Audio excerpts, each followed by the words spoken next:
right now when he's on site. So ngabaya kuntweno kulusaka, you have to go and get banda. Ero mwadishwa banda bantu mwina chipata. Umutengo kaya pamolo. So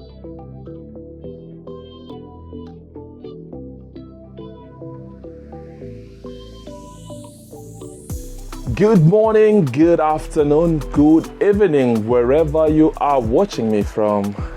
If we haven't met, my name is Kelvin Perry, and I'm running here on YouTube a series entitled How to Build in Africa, in Zambia, while living in the diaspora.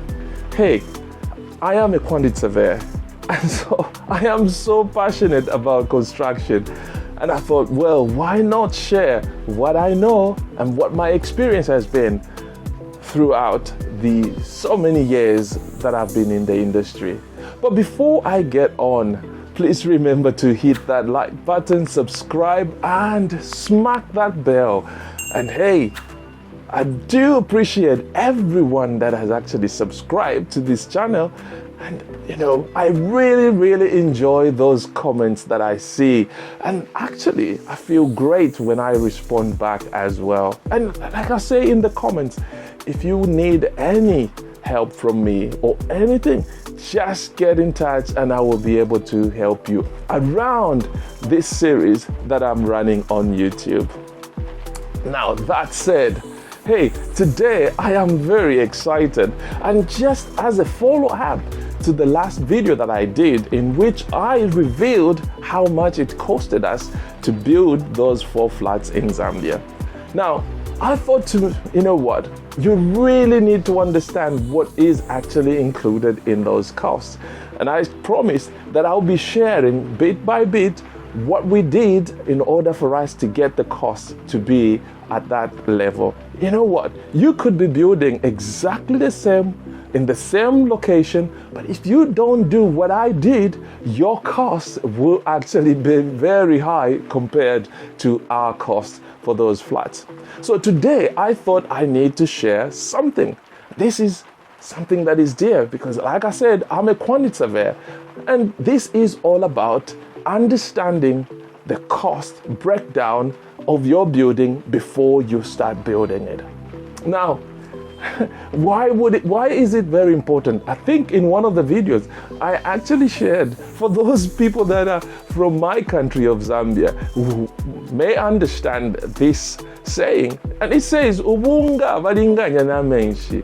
So before you embark on your project, you really need to understand your cost breakdown of your project. Now, what I'm going to share today is I'm going to give you a little bit overview of what you need to know about your cost breakdown, and I will use our price of 900,000 to build the flats. Now, if somebody said to you the price is 900,000, you know what?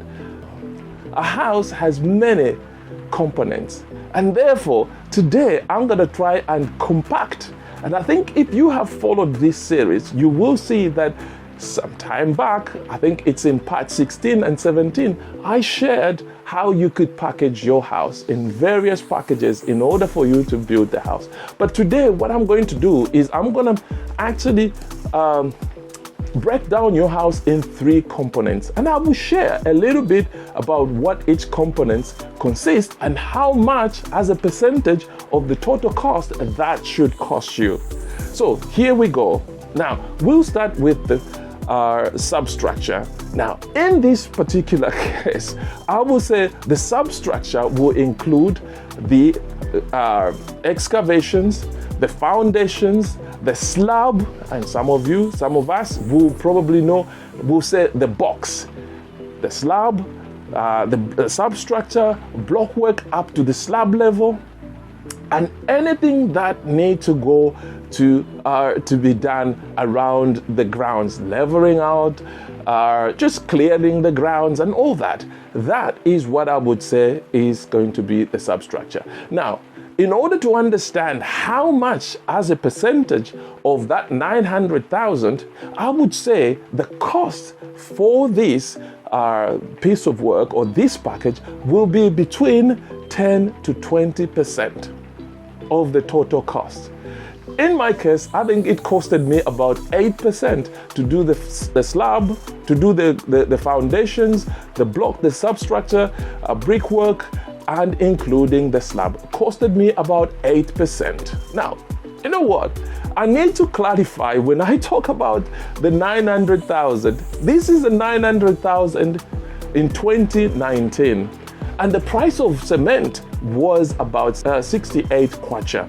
So there we are. So you could see how far we've moved and how far the prices have actually moved. Because today, I think the price of cement in Zambia is around 140. I might be wrong, but it's about that price. So the substructure in this particular instance will be about 10 to 20%. Now, there are so many factors that will basically determine what the price would be. These will include, of course, the ground conditions, the location of the project that you are carrying out, and indeed the when you talk about the location, availability of labor. Because again, if there is a high demand of labor, you find that the prices in terms of labor only will go up. So that is the first part that I would say. So the substructure works will be about 10 to 20%. So let's move on to the next part. The next part is obviously the superstructure. Now, when I say superstructure, in this example that I'm giving, I'm going to include all the brickwork, the external envelope, internal brickwork, the timbers for your roof structure, the roofing, and I will put in this cost all the windows, the window frames, the door frames, and first fix electric and second fix electric works, first fix plumbing and second fix plumbing works. So this will be, in this particular example that I'm sharing with you, will be the superstructure. Now, the superstructure, if I put everything that I've just stated there, we'll be looking at between 30 and 40%, which now leaves us. So again, let me just repeat what I've just said. So taking all these works that I've just put together, the total of these works will be about 30 to 40%. Now, again, some of the works that I've actually just included in this package, you can actually take them into the final fix. But it's about how you're going to structure the works, because how you plan your works could actually affect could affect your price. So you need to be aware of what you're doing. When can you do these works? Why should you do them now rather than later? And the factors that you have to look at, there could be, is there access, is the labor there? Because you might find that maybe bakaya kuntweno Lusaka, so and you had negotiated with him a good price, and there's access for him to actually do those works right now when he's on site. So ngabaya kuntweno Lusaka, you have to go and get banda. So that could actually affect your price. So the last bit that I will look at, which will be the remaining part, is the finishes. Now, the finishes, of course, as we know, will include the plastering, will include the screeds, will include putting in the doors, putting in the window panes into the frames, the ceilings, painting, the tiling, and the finishes, fittings such as wardrobes, the kitchen, the final finishes, the fittings onto electrical, plumbing, and all those works. This will be about, again, I will probably say about, this will be about 40 to 50% of the cost. Now, the last bit is what costs quite a lot. It does cost a lot, but there are things that you can do to maintain the price, to make sure that you bring down the prices. And these, once you understand what you're doing, these things that you need to do will include make sure that you get possibly maybe 3 quotations of each of the activities that you are doing on site, or the activities that you need to procure. If it's materials only, go to 3 hardware shops. Go as far as, like I said in one of the videos, depending on what materials you're looking for, go to Chisokone market, go to Soweto market, try and do whatever you can do to make sure that you bring down the cost. The second thing that you have to do, and as you get all these prices, somebody has given you a price to say it's 900, make sure that you have a contingency sum.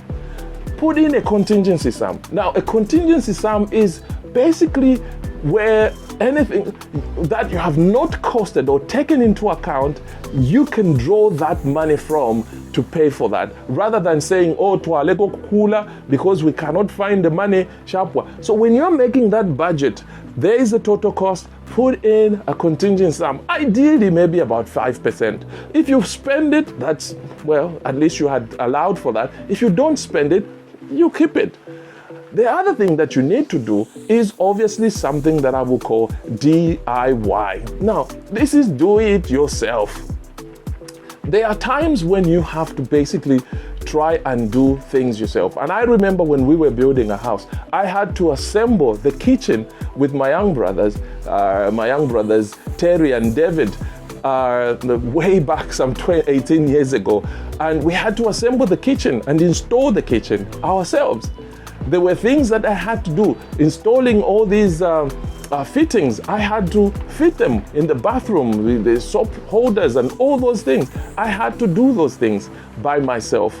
There are times when you have to make sure that you do. By doing that, you are actually saving costs. There we are. I hope this has been helpful. Again, just to, it's looking at the budget, understanding the cost breakdown and what is involved in there.